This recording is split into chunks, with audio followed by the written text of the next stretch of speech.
Hi there. This is Purple Tam. Long time no see, and I think I'm gonna at least make this video. Um, I was just at the RTR, and it's a long story.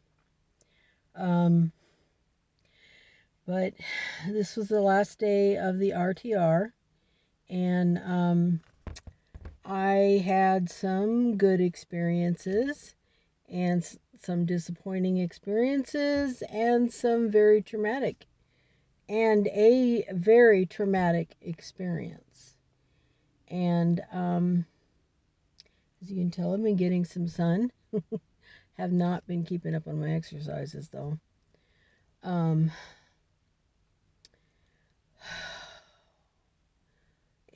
it ain't all cookies and sunshine. It's been a ride.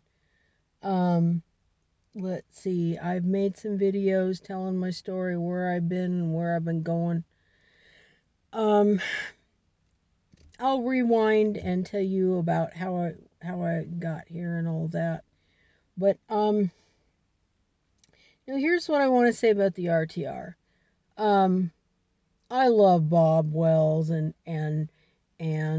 Sue Ann and the people that try to make this happen, and the good people that want to help people and care about people. I love those people. They're awesome.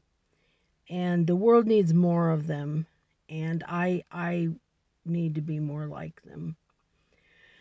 Unfortunately, there's always a bad apple in the bunch. Um, so I am completely new rigged. I have a completely new setup now, and I'll talk to you about that later. um, so I didn't. Okay, now I'll tell you. Uh, I was in Yuma, Arizona. Well, I had to go to Salt Lake City to pick up my travel trailer, and then I went all the way down Utah and into Arizona, and I could feel the difference in the temperature change, because it's so much warmer in Arizona. Then I was in Cottonwood for a while at one camp, and it was freezing over there. They were having freezing pipes, and they were having issues. But the funny thing is even though they still were dealing with, winter effects, it was a lot like where I came from in Washington, um,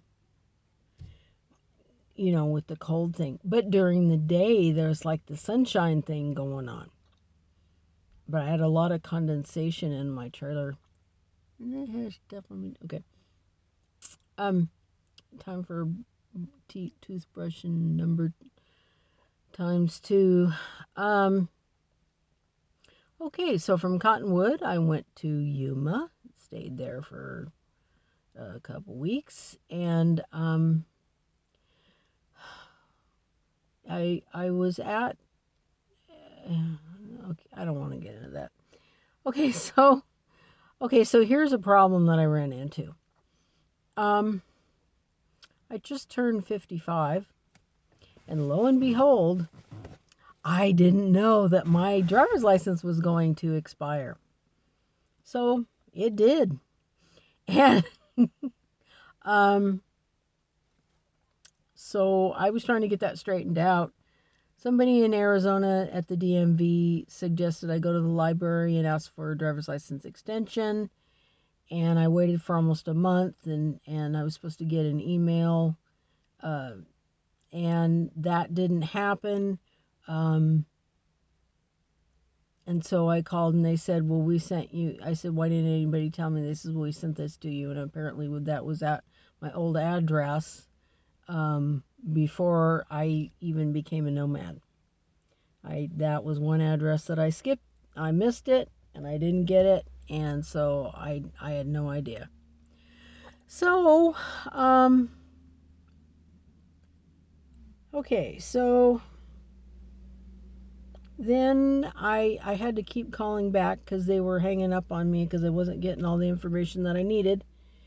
And finally, I found out that I could just renew my driver's license like normal, like I regularly would have. And then, but I have to apply because I'm not in state. I'm not in the state of my driver's license. And then apply for because I had an enhanced driver's license, I had to fill out another form. So, then so I did that. So I was driving around for a month thinking I'm gonna get the notification I need.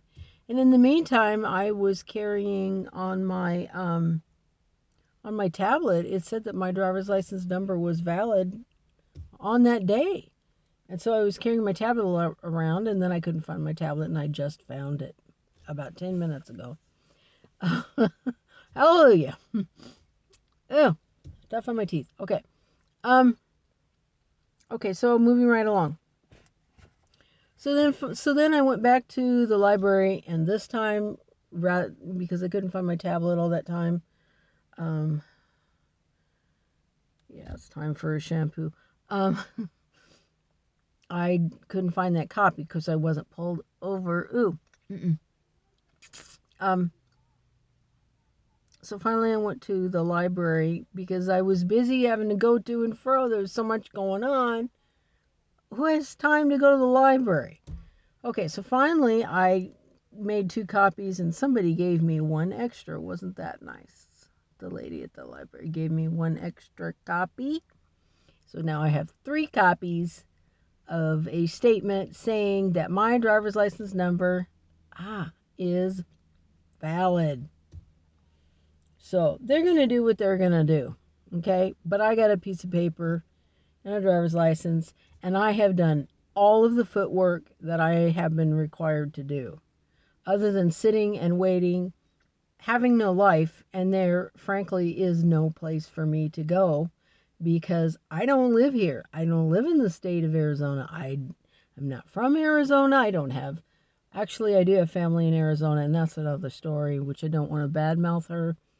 But I was disappointed in my cousin. I was hoping to be able to stay at her house and maybe watch the Cardinals and Seahawks game and maybe have Christmas with her. All of that, it wasn't working for her, so that was a big disappointment, to be honest. So, yeah, I was alone for Christmas. Okay, so moving on. Yeah, a lot of disappointments. Anyway, so I didn't go to the game. I kind of wanted to go to the game. There's no kind of. I definitely wanted to go to the game, but with the driver's license and then my cousin, not being there for me, I just didn't feel good about it, and it was a lot of money that I really don't have anyway. So that didn't happen. Okay, so then I came here to Quartzite, and what happened was I wasn't going to go at all. I wasn't going to go to the RTR. I had written it off.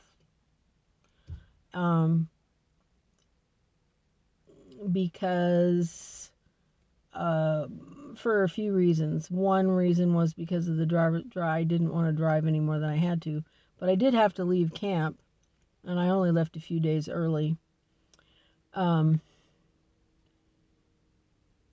So also in a group meeting, somebody cut my video, and it's because I was combing my hair and whatever. Anyway, and I got a little offended, but it was nothing. I got over it, and I actually saw her and talked to her, and we're all good. So no big deal at all. Very lighthearted, get over it kind of stuff. Unlike what I'm about to tell you.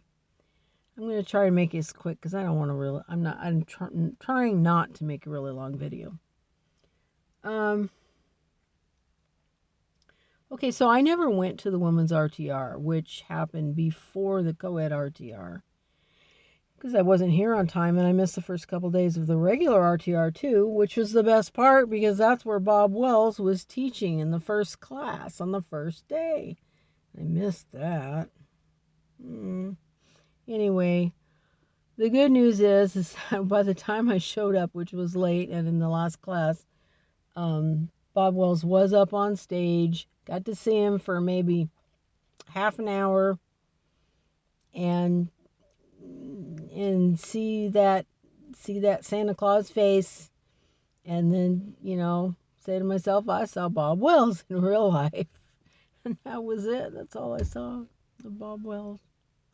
But they had a picture of him in a like a life-size cardboard form.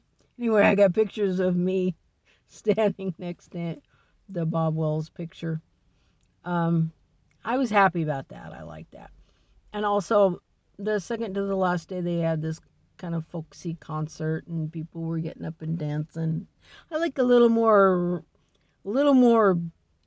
few more instruments to add to that kind of gets me going on the floor, But it was nice anyway. It was nice lighthearted stuff, which is what I needed, and it was pleasant for all of us, I think. So here's the bad thing that happened. So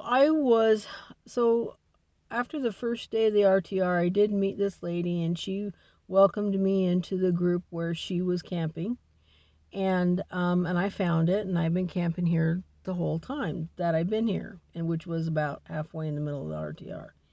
And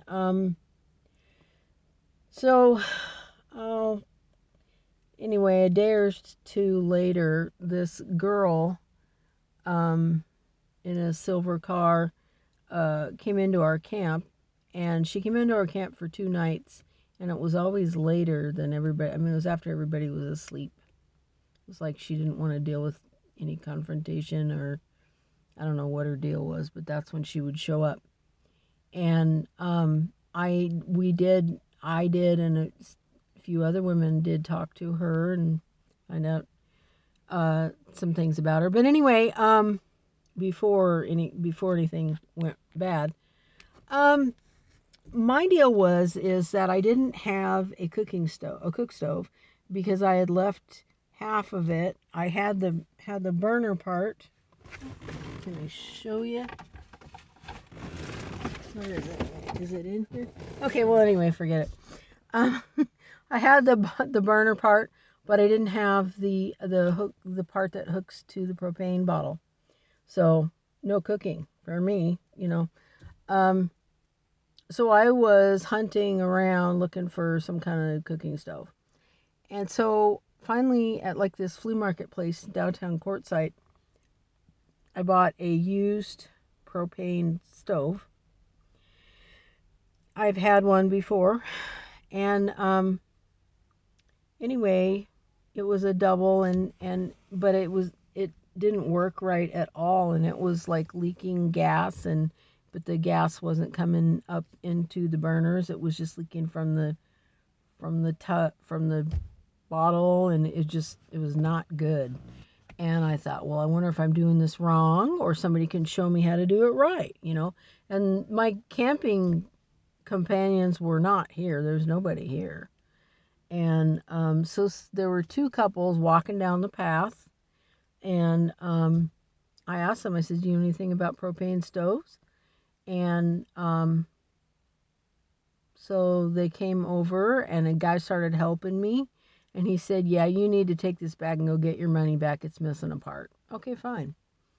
So before he was barely done helping me, and she pops out of her car and says, you can't be here in this camp. You're a man. Men can't be in this camp. And I said, well, he's helping me, and this was an emergency, and so on and so forth. So they're starting to freak out, like, they want to get out of here because this woman doesn't want them in their camp, and I certainly wouldn't blame them. But anyway, so the guys left, and so she proceeded to set me straight and tell me off and tell me what was what. I don't even know what she said, and frankly, I don't care. She was going on and on and on. And I had things to do, and I was busy, and I was going back and forth between my trailer and my car doing stuff. And she was just yammering on, and finally I said, shut the F up. Now, I used bad language. I talked to her in an abusive manner. It was not good. I don't like how I talked. I don't like how I acted. This is not how I normally treat people. I don't talk to people like this on an everyday basis. I don't like to do this. She was harassing me, and I was trying to get her to leave me alone. I'd like to learn a better way. I'm not there yet. But I told her to shut the F up. She wouldn't shut up. She kept going on and on. The guys were gone. So her reasoning for getting on my case was over. There was no man in our camp anymore. And so she's just getting on my case. And I'm saying, I said, well, would you help me? Said, oh no, she wouldn't help me. I needed help. I had an emergency situation. I could blow that thing up. Because the gas was coming out, but it wasn't going into the burner. That's a serious situation. And I need to cook food.